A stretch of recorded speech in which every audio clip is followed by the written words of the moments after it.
একটি ব্যস্ত সকালে পরিবারের সবার মনেই কেবল এক গন্ধ, মজাদার মাংসের রান্না।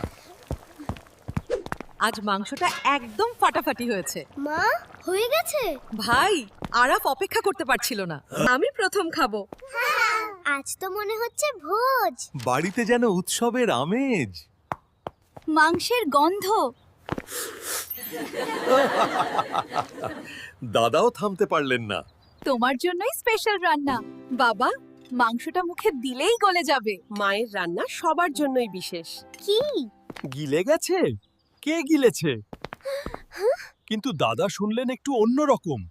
কে আবার মাংস গিলে ফেললো? পরিবারে ছড়িয়ে পড়ল এক নতুন রহস্য। পাতিল ফাঁকা, তোদের মাই তো বলল মাংস গিলে গেছে। দাদা, একবারে নিশ্চিত? চুপচাপ হয়ে গেল পুরো ঘর।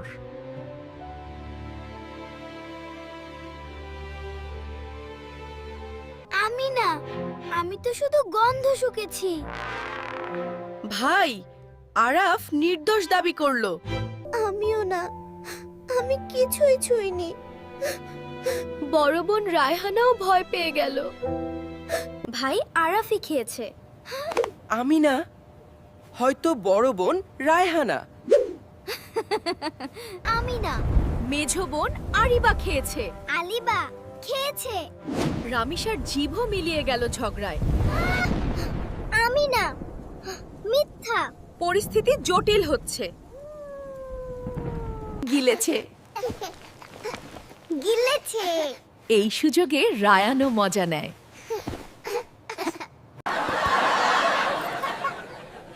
এত চেঁচামেচি কেন? কেউ নাকি মাংস গিলে ফেলেছে। মাংস গিয়ে জনি। এত মাংসকে গিলবে? অসম্ভব। দাদি এবং মা মানতেই পারলেন না। অসম্ভব নয়। পাতিলটাই তো গায়েব। দাদার যুক্তি ভয় ধরিয়ে দিল সবাইকে। কোন পাতিল ফাঁকা? এই তো মাংস আছে। অবশেষে রহস্যের প্রথম সমাধান। মাবান, তুমি তো বললে মাংস গলে গেছে। আমি জানি, কিন্তু এটা গলেনি। কিন্তু ভুল বোঝাবুঝি তখনও কাটেনি। গলে গেছে মানে নরম হয়েছে, মুখে দিলেই গলে যাবে। আসল সত্যিটা বেরিয়ে এলো। আমি শুনলাম গিলে গেছে। দাদার ভুল শুনেই তৈরি হয়েছিল নাটক। কেউ মাংস খায়নি। সবাই স্বস্তির হাসিতে ভেঙে পড়ল।